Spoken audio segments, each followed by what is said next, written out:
Greetings and bienvenue, Midnight Crew. Thank you for returning to this broadcast. And welcome to new viewers joining us for the first time. If you like a video, then feel free to subscribe. In this thread, weird driving experience. Paranormal things that have happened while driving. I always enjoy these. This happened in late fall of 2011. Me and my friend are driving. He says, "Want to see this creepy road I found?" Sure, why not? We drove out to Charleston, like 20 minutes away from where I live. Already in the middle of nowhere, take a dirt road that leads to even more nowhere. Dirt road goes on for about 8 miles. Finally see a post with 3 signs. To the left were church and cemetery. To the right, the sign was illegible. We take the left and go down this creepy-ass dirt road that goes on for another 4 miles or so. It's foggy because there's a lake nearby. Up ahead, there's a dead animal in the road. At first, we thought it was a baby. Drive past it, it smells like feces. Get right in front of the church and cemetery. It's broken down and rotting. Feel uneasy. All of a sudden, the car dies. Screw that. I'm not getting out to check. Sit there for 5 minutes texting friends, telling them where we're at in case we die or need help. All of a sudden, a big dude in dark clothing comes out of the tree line by the cemetery. Starts walking towards us. Load my .22. When he's about 10 feet away, the car starts. We book it out of there. On the way back, the dead animal was gone. Get home, lock all my doors and windows. One time, me and a friend, about 6 or 7 years ago, were driving home from a day at the amusement park. Long way. Long highway that goes from the city into the sticks, where I live. We're both notoriously bad with navigation, and I keep forgetting what our turnoff looks like. We take one on my insistence, but it's soon clear that this is not our road. I try to convince my friend to turn around, but he's sure that it's an alternate route, that will somehow end up on the smaller highway we were seeking. Yeah, then the pavement goes away and the road is soon a gravel path. Still not turning around. Typical guys, we were. Well, after a couple random turns, we're pretty much lost in this twisting tangle of dirt roads, trees all around, and it's getting dark. There was this one hill we tried to climb, but his wimpy little Lexus could barely make it. When we got to the top, there was a clearing and all you could see were rolling hills and a fading sky. We were really screwed now. Freakiest thing we saw out there, on the top of the hill, just past the view of how isolated we were, was a small clearing cut out of a patch of forest. And in the center of it was an old and decrepit graveyard complete with rickety wooden crosses. Sure as hell didn't get out of the car to look at it. I work for a private mental institution in northern Indiana. One afternoon in November of 2011, I was transferring a patient of ours to a new facility 25 miles north of our facility. Because the patient was prone to spitting behavior and thrashing, we put a spit guard, which is essentially a retainer-like device with slots for one to breathe through but unable to spit. Said person was also restrained in a wheelchair, as the person had been given a dose of Haldol because the person didn't like cars. Anyway, about 20 miles into the trip, the sun is starting to go down since it's about 5:20 p.m. or so. I needed to get to the new place by 6:30 p.m., so I told the staff who was driving us to step on it. We cut through a back road area that's pretty well traveled normally, but since they are constructing a new highway corridor, it's a bit unused due to it being incontinent during the day when they are working. We go under a series of overpasses, one right after the other, making it dim, and the patient screams.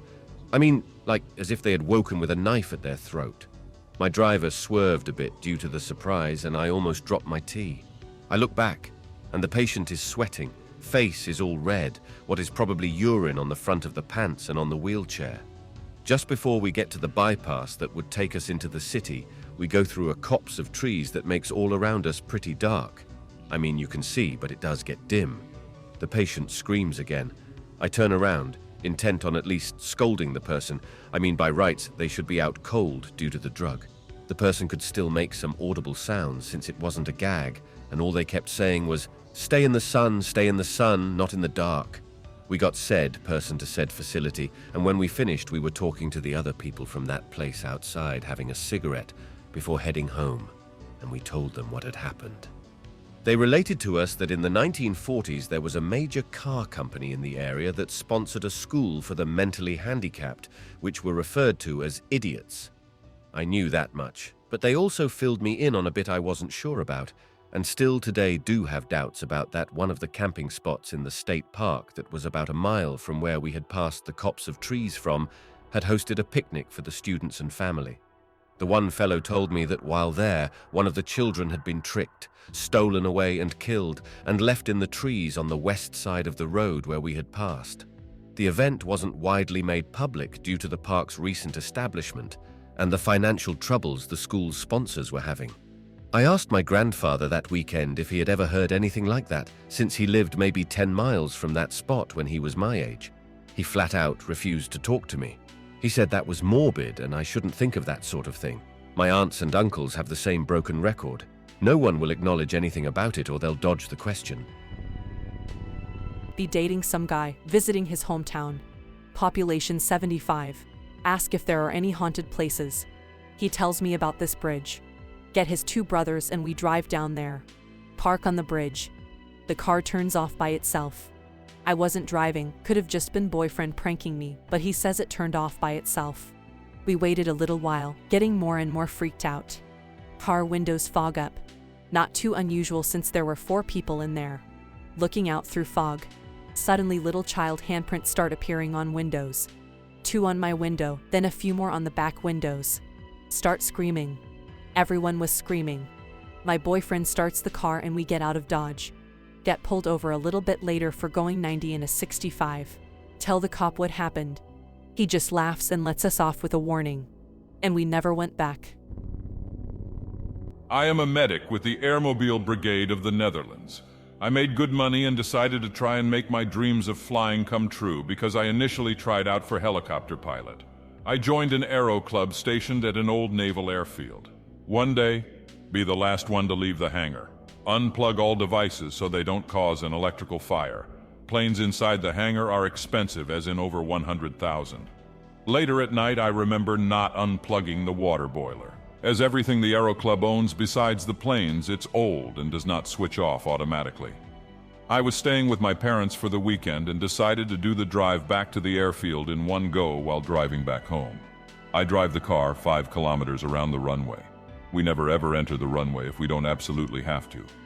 There are no lights nearby because the airfield is no longer in use. Complete darkness, beautiful stars. The Aero Clubs are the only users and the airfield is closed at night. I realize I'm completely by myself and there is not another person around for at least 2 kilometers. As I lock up the hangar after unplugging the water boiler, I heard moaning in grass on the runway side. I scream, "Hello? Anyone out there?" I hear a faint moan like someone is in pain. "Ah, help me!" I freak out. "Hang in there, I'm coming." Maybe some scavenger who took a bad fall. I get in my car and shine the headlights into the field surrounding the runway. Maybe like 30 or 50 people laying in the field, stretching their arms at me, begging with desperate eyes, all bleeding heavily through their clothing and some out of their orifices. I freak out. I grab my phone and dial 112, our country's alarm number. While I look back at the people, I realize they are wearing military uniforms and the arms stretched out to me are like fog. I choke, throw the phone on the passenger seat. I race 110 kilometers per hour over that runway towards the gate and leave the airfield.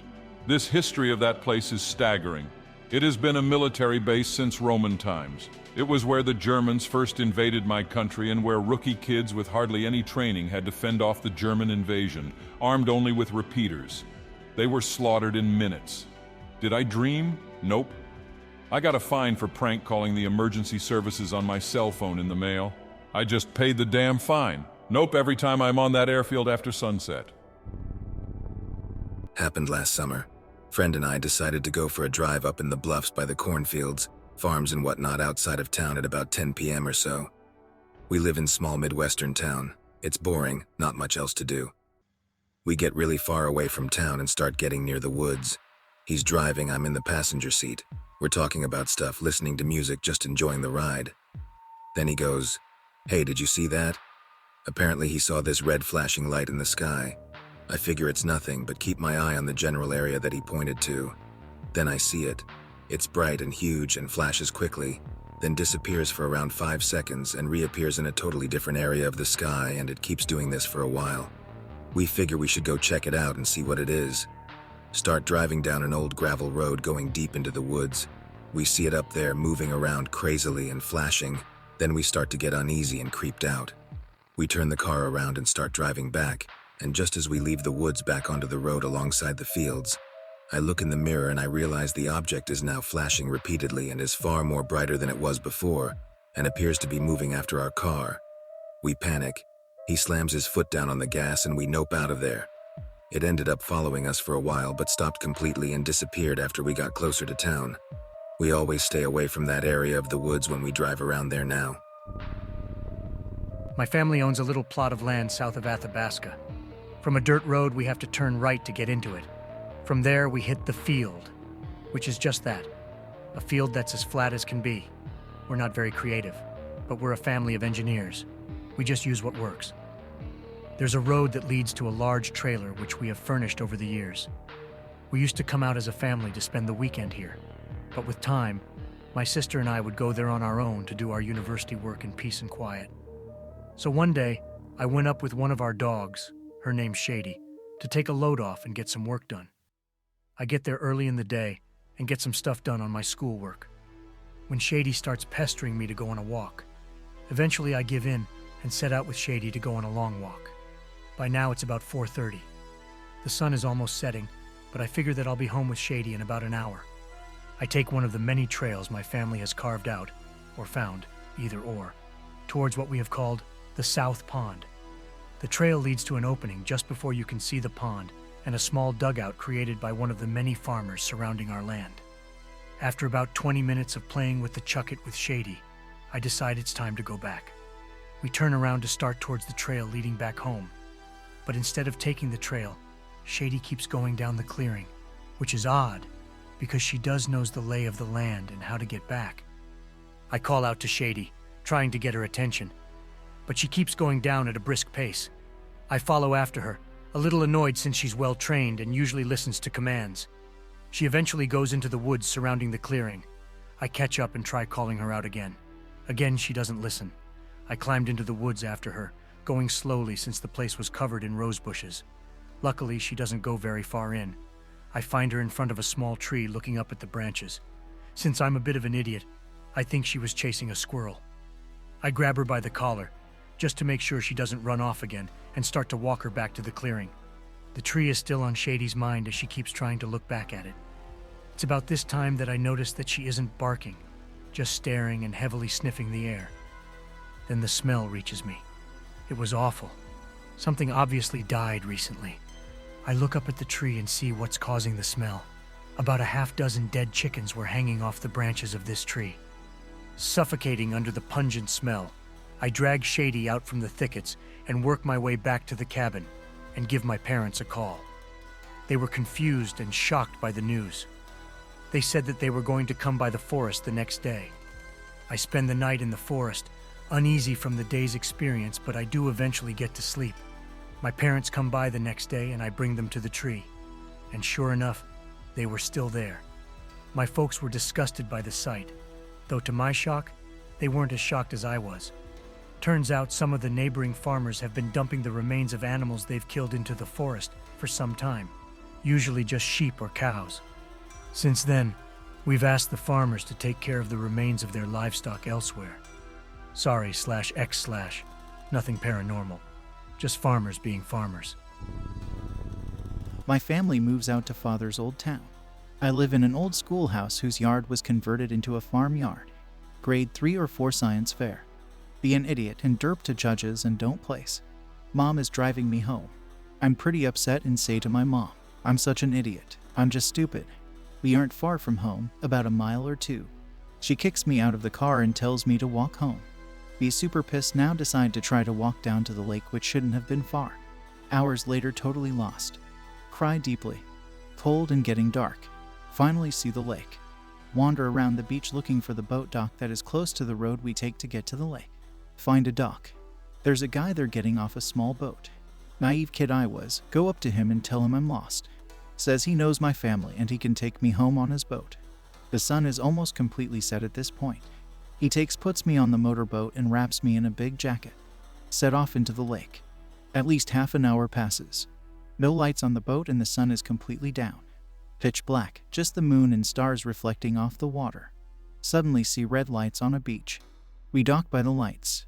Turns out it was the police out looking for me. They go to talk to the guy, but he's already gone. I still have his jacket. Turns out the only other dock like the one I saw was on the other side of the lake.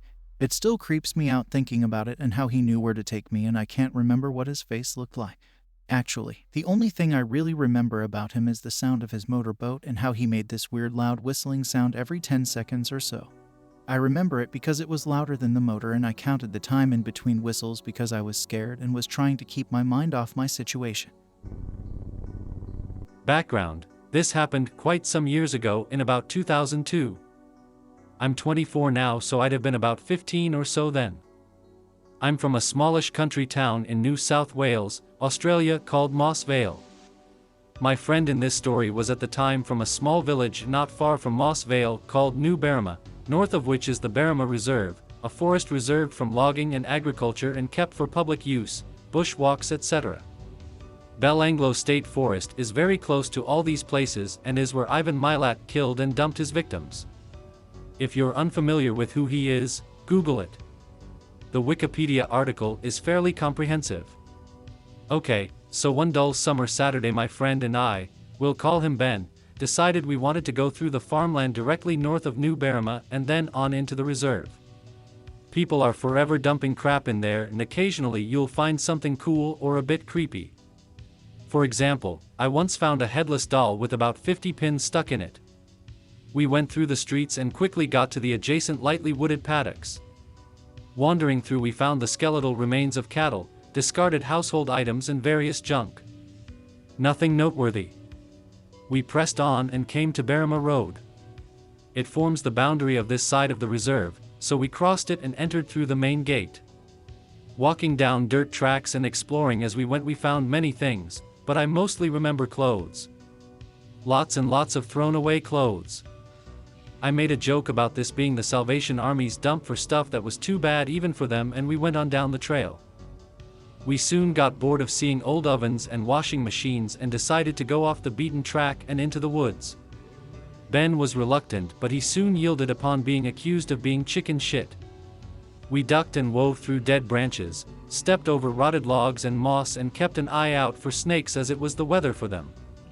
Eventually the trees started to spread further and further apart until we got to a small clearing, inside which was a derelict house. It was old, looked to be from about the 40s. It was mostly brick with yellow painted exterior walls that had cracked and peeled with age and bleached somewhat in the sun, and a corrugated iron roof. Dilapidation was extensive, with about half of its roof caved in and the rest on its way. Inside it was mostly barren, with some odd pieces of furniture here and there.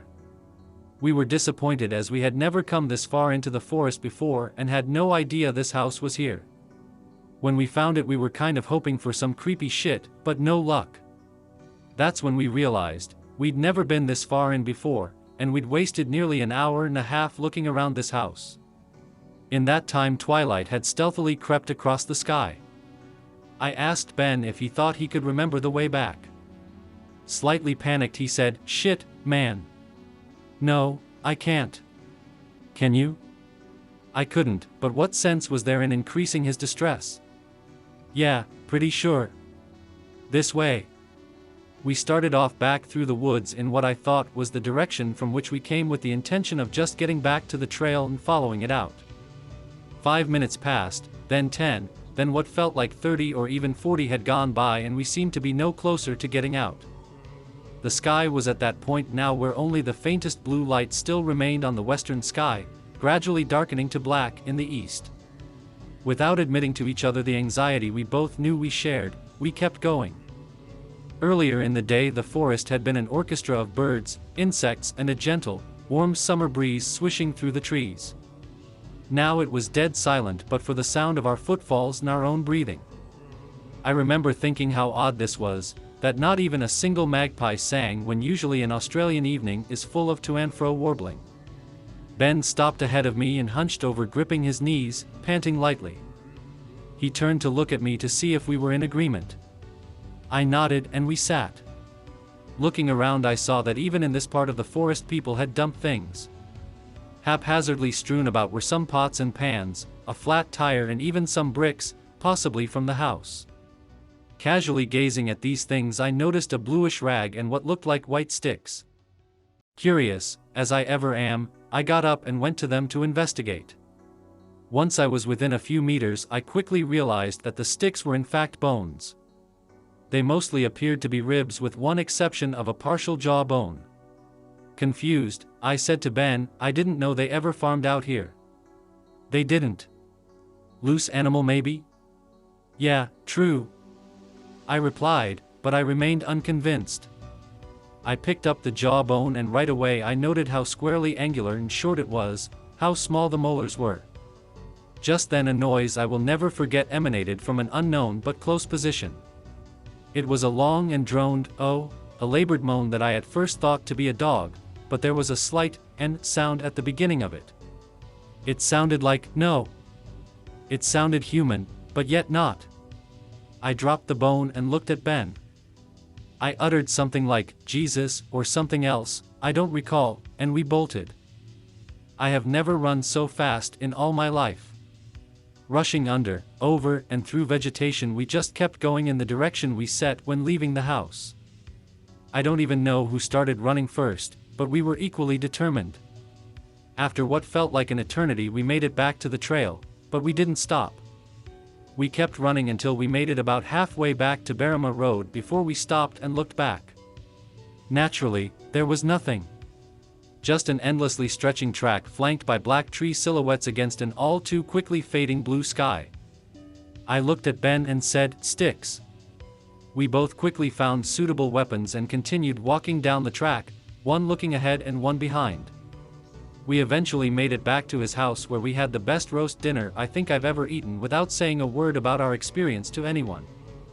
We briefly discussed it with each other later that night, but simply came to the conclusion that we didn't know what it was and we didn't want to know.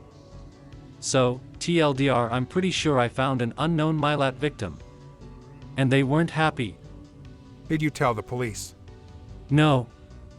I wish I had, but I was a kid and numerous stupid thoughts prevented me from doing so. Namely that within a week I wrote both the bones and the noise off as unidentified animals, and our reaction as the fear we'd already developed. I don't know, maybe that's all it was, but I've never been able to forget it. Still doesn't seem right. This is probably the most bizarre driving experience I've ever had. I was driving home after a meeting with a business client right before dark. Unfortunately, there was a big car wreck on my normal route, so I decided I'd detour around it. I end up driving on this really twisty 2-lane roadway out in the country. Then out of nowhere a deer jumped out in front of me. There was no way to avoid it without crashing, so I hit it. It makes a loud thunk when it hits my deer guard, and I keep driving. I drove for about 5 more minutes before I realized something was off about the deer. The way it jumped in front of me was so strange, and its silhouette seemed odd when I first saw it on the side of the road in my headlights. I decide to turn around and take a closer look at the deer. I get back to the place I hit it and see the dead deer in my headlights. I pulled over and got out my emergency flashlight to go look at the deer. I am immediately hit by the most god-awful smell. The deer was a small buck, but the whole thing was grossly bloated. One horn was missing and the skin was sloughing off in places on it. Worst of all, its eyes were sunken into the point of being practically missing. The deer looked like it had been dead for at least 3 or 4 days. It had to be the same deer I hit. Pieces of it were stuck in my truck's deer guard. I got back in my truck and drove the rest of the way home as fast as I possibly could on that curvy road. I never told anybody about it, and the next day I hosed off all the junk from my deer guard and tried not to think about how that buck made its way in front of my car. I thought perhaps some kids had thrown it in front of my truck as a prank, but I saw it standing there on its own before I hit it. I just don't know how it happened. When I was 17, my family took a trip to the mountains. Dad was driving, and my sister and 3 other cousins tagged along. It started raining very badly. Bad idea, we took a lonely sightseeing road before the rain. Rain got worse and water flooded the road. A rock came falling from the side of the mountain, hitting the car. The tire flattens. Car started drifting to the side, and Dad hit the gas and barely escaped falling off the cliff. Never saw Dad so scared in my life. Reach a dry spot to change the tire. Cousin and I replaced the tire and cleared the road of sharp rocks running all the way. Rain doesn't stop, and now the spare tire is flat as well. Dad decides to stay in the car, hoping the rain stops, and calls us in. Dad says later that if the mountain covered us under rocks and we survived all the hurt and stuff, He would have shot us all and then himself, as rescue teams in our country sucks. All of the sudden, a white Malibu comes from behind us driving like nothing is happening. Driver stops. He was an elderly black man with white, tight, curly hair. He told us to better keep going. We can't due to the flat tire. Man gave us his. We replaced it and kept going. The man follows us all the way. After the rain stopped, we reached our house at the small town on the mountain. Uncle was there and replaced the tire with our help, and we gave the man his tire back. When we asked his name, he told us it was Angel. We said as a joke, "You sure were our guardian angel, sir." Dad asked him to stay the night, but he said he had to go. Dad asked him for his telephone number instead. Days later, when we returned, the road collapsed under the heavy rain at the part where we parked. We took the normal road, and when we decided to call Angel, when the operator said the number you have dialed has not been recognized. Guess he really was our guardian angel. Curious to say, when Dad and I saw Almighty and saw Morgan Freeman's character, we said at the same time, "Reminds me of Angel." There's a short little road that is supposedly haunted, especially in the wooded area. It was muddy as Shrek's swamp and I drove a sedan, so I wasn't getting back there with four-wheel drive. The road goes across train tracks and then passes about 7 houses with a huge field. Go down the road to complete the turnabout. As me and my friends get to the train tracks, a train starts rumbling by. It's not a passenger train, but a cargo one that's checking into the station about 2 miles away, so it's alternating between stopping and going about 2 or 3 miles per hour. Freak out since we almost got hit by a train, so we take a couple minutes to relax. It's a warm, foggy night, so we start to freak ourselves out even more. We get too paranoid, so we decide to drive around the little stretch of road to turn around. As we pass the houses, we see a bunch of people standing by a flaming trash can or something. We have to completely turn around and pass them again. They now have broken their group and one is standing by the road and he shouts something at us as we pass. We just assume it's some people having a bonfire and they're drunk. Get back to train tracks, train's still there. Even longer story short, we repeated this terrifying scenario for another hour before the train passed. I honestly thought I was going to die. B12 driving down back roads with my grandpa. Northern Ontario, middle of nowhere. There's a closed uranium mine in the area, till from the mines fills up entire lakes, turns the water into a purple-orange sludge. Some of the lakes are foamy like the top of a freshly poured beer. Drive down one deserted road, find some sort of encampment. Cardboard cutouts of a man, a woman, and a kid in the front of the house. Drive a little further up the property, park the car. As we are walking up to the house, we hear in the faint distance someone screaming something. We both freeze and listen. Barely make out what he's saying. "Kill me." We got out of there. There's all kinds of weird shit up there, including an abandoned military base that was a part of the early warning system during the Cold War. A whole town was built next to it, which was mostly abandoned, save for a few old hippies who don't want to be bothered. It looked very Soviet, had a Chernobyl kind of vibe to it. My best friend's mum and dad had just got married, sometime in the 1980s. Driving through Wyoming, visited family and such. Wyoming roads are flat and desolate, nothing in all directions. They are the only car on the road. Mr. J, friend's dad, has to use the bathroom badly. They see a rest stop up ahead, nobody there except an empty bus. Mr. J does his business and comes back to the car. He said on the bus a note stated "need help" and was written strangely. He got in his car, right when he started it up. The bus to the left of him in the abandoned lot roared to life and attempted to block the entrance of the lot. Mr. J floored it, barely getting out, 90 miles per hour down the interstate for the next 20 minutes. Later on, after visiting family, they find out that people have been recently getting killed by an insane guy who ambushes them in empty parking lots and then proceeds to cut them up and hide the bodies. He then took their cars and buried them. He ended up getting caught like 2 years after this happened when he bought some heavy-duty machinery for lifting and burying stuff. The cops investigated the purchase and discovered he was the serial killer. My face when my best friend almost never existed. I hope that you enjoyed tonight's broadcast. If you enjoyed tonight's story, then please subscribe to the channel, as more green texts will appear daily. A new broadcast will appear when the clock strikes midnight Central Time.